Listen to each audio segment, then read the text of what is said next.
Underrated? The Americans literally purchased these aircraft. Others gave the US military a bloody nose on exercises. So underrated and forgotten by whom?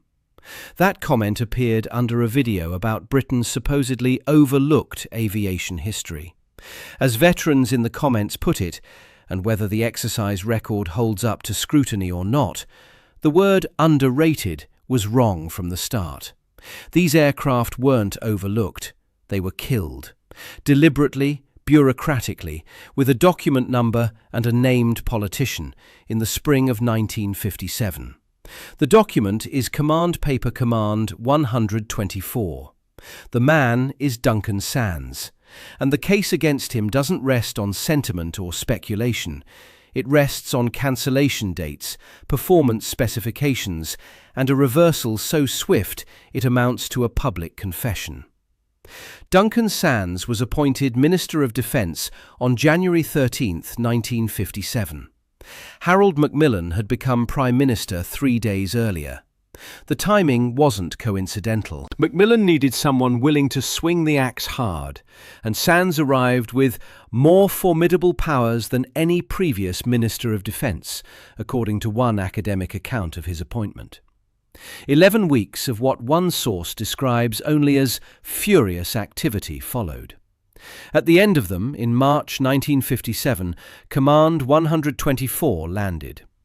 The White Paper's central declaration, drawn from academic sources that cite it directly, aircraft will be increasingly replaced by guided missiles and V-bombers by ballistic rockets. On manned fighters specifically, the document's logic was this. By the time a new crewed interceptor entered service, Soviet anti-aircraft defences would have improved to the point where it couldn't succeed in its mission anyway. Missiles were the future, pilots were the past. That was the doctrine, and Sandys signed it. What followed wasn't a gradual drawdown, it was a cascade. The English electric specification F155, the requirement for Britain's next-generation supersonic interceptor, was formally cancelled on March 29, 1957. Shortly after the White Paper was published, the Avro 730, a Mach 2.5 strategic reconnaissance aircraft with a range of 5,000 nautical miles, was cancelled in early 1957. Its first prototype fuselage already under construction at the Chadderton factory. Nobody had heard it fly. Nobody ever would. Then there is the Blue Envoy, and this is where the prosecution gets its sharpest evidence. Blue Envoy was a surface-to-air missile program, Mach 3 capable, with a maximum range of over 200 miles. These weren't projected figures for a distant future. This was where the program stood in April 1957, when Sandys cancelled it. The replacement system was the Bristol Bloodhound Mark I, which entered service in December 1958, 20 months later, had a range of 35 miles. The improved Bloodhound Mark II eventually reached 75 miles. That is, at its best, less than 40% of what Blue Envoy was designed to deliver. Sandys had a reason for this decision. He stated it explicitly. The Soviets would shift their strategic forces entirely to ballistic missiles, and by the mid-1960s, long-range surface-to-air missiles would have nothing to shoot at. Why build a 200-mile interceptor missile if there are no bombers to intercept? It was a prediction, and it was wrong. The Soviet Myasishchev M50 Bounder, a supersonic bomber, made its first flight on October 27, 1959, 2.5 years after Blue Envoy was scrapped. The Tupolev Tu-22 Blinder supersonic bomber entered Soviet service in 1962, 5 years after the cancellation. Both aircraft were exactly the class of threat that a Mach 3 200-mile range SAM was designed to engage. The Bloodhound, at 35 miles, wasn't. A superior weapon, cancelled on a speculative prediction, replaced by an inferior system that entered service late, while the exact threat Sandys said wouldn't exist materialized on schedule. That isn't austerity, that is negligence with a document number. Before prosecuting further, the financial context deserves honest treatment. Post-war Britain was genuinely stretched. The country had emerged from the Second World War with enormous dollar debts, a weakened industrial base, and defence commitments across an empire that was simultaneously dissolving. By 1957, under Macmillan, the economic pressure to cut was real, not invented. Some triage was rational. Some programmes were always going to be restructured. Acknowledging that isn't a concession to Sandys, it's the foundation the prosecution stands on, because it makes the Blue Envoy decision and what came next so much harder to excuse on financial grounds alone. Sandys didn't just cancel expensive future programmes. He cancelled a demonstrably superior weapon already nearing specification maturity, replaced it with an inferior one, and then had to walk back his flagship doctrine within the same year. That sequence isn't the record of a minister making hard choices under fiscal constraint. That is the record of a man whose ideology outran his evidence. The Saunders-Roe SR-177 illustrates a different dimension of the damage. This was a mixed propulsion interceptor, jet turbine combined with a rocket motor, and its first prototype was reportedly approximately 90% complete at the time of cancellation. The RAF order, designated OR.337, was formally cancelled during 1957, with the Ministry of Supply sending notification on December 24, 1957. The German Navy had been watching the SR-177 closely. Their interest reportedly reached as many as 200 aircraft. But conflicting messages from Sandys and Aubrey Jones, then Minister of Supply, confused the German Defence Ministry thoroughly enough that the order collapsed entirely in December 1957. Whether that confusion was deliberate policy or interministerial incompetence, the result was identical. Britain surrendered an export market for an aircraft whose prototype was nearly finished. The programme died. The prototype, 90% complete, never flew. There is a tradition within aviation enthusiast circles, not a verified historical record, but a persistent belief, that the Westland Whirlwind's cancellation also bore the fingerprints of a vindictive official. The Whirlwind was a capable fighter that never received the full RAF support some argued it deserved. No named official has been confirmed in the historical record as the specific villain. The commonly cited reasons centre on the Rolls-Royce Peregrine engine. Unreliable, difficult to support at scale, and superseded by the Merlin in priority. Whether bureaucratic ill will compounded those problems is something the aviation community debates. The sources don't settle it. What the sources do settle, definitively, is 1957. The Whirlwind story is tradition. The Sandys story is evidence. And the evidence is precise. The institutional destruction that Command 124 triggered went well beyond individual aircraft programs. On 10th March 1957, in the same month the White Paper was published, and possibly before it, two parallel acts of administrative dismemberment occurred simultaneously. The Royal Navy Volunteer Reserve Air Branch was formally disbanded. Gone. The flying cadre of experienced naval aviators who trained alongside the regular Fleet Air Arm dissolved in a single administrative stroke. On the same date, all 20 Royal Auxiliary Air Force fighter squadrons were disbanded. Not restructured, not reduced, disbanded. 20 squadrons, simultaneously.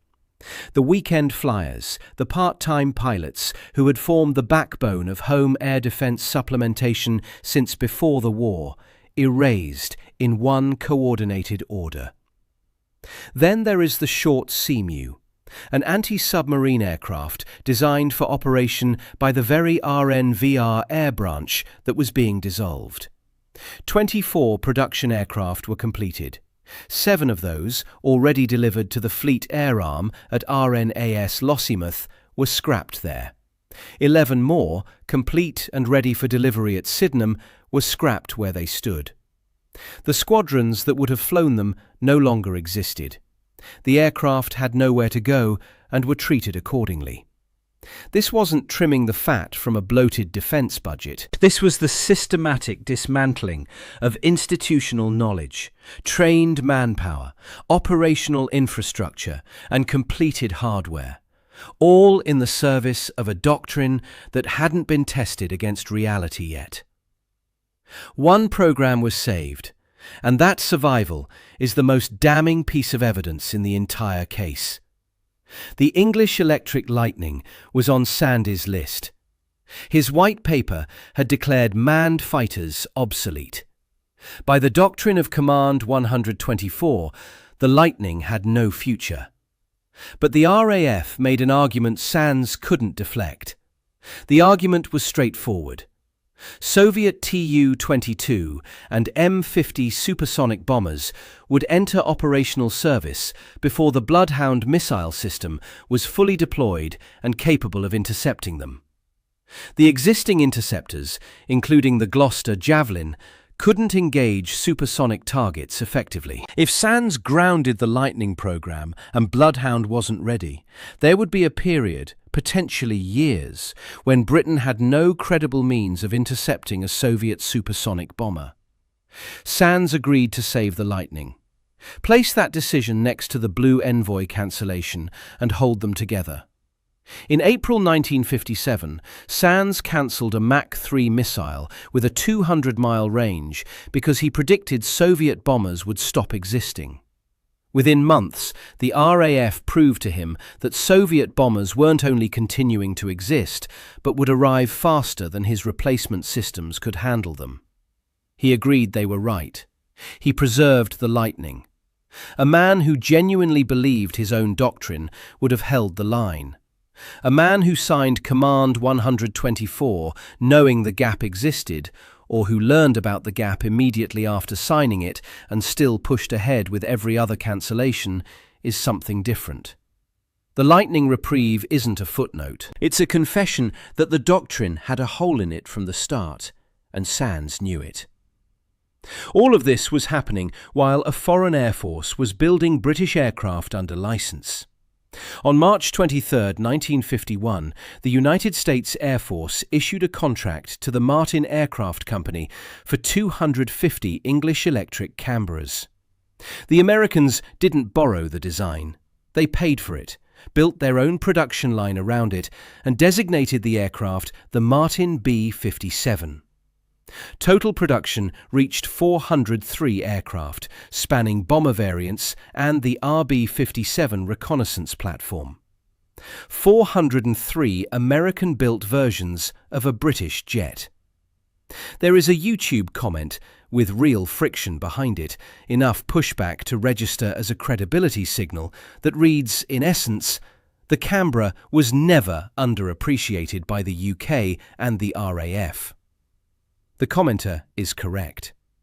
The word underrated doesn't survive contact with a 403 aircraft American production run. The Canberra was so thoroughly rated that the world's most powerful air force looked at everything available to them in 1951 and decided a British design was their best option. The veterans in the comments who claim British aircraft gave the US military a bloody nose on exercises, that specific record hasn't been fully confirmed through primary sources, and it deserves the caveat. But the B-57 contract needs no such hedge. 23 March 1951 is in the parliamentary record. 403 aircraft is in the production documentation. That isn't a matter of exercise anecdote. It's a matter of industry fact. The human cost of these decisions doesn't live only in cancelled programs and disbanded squadrons. It lives in the memories of people who were there.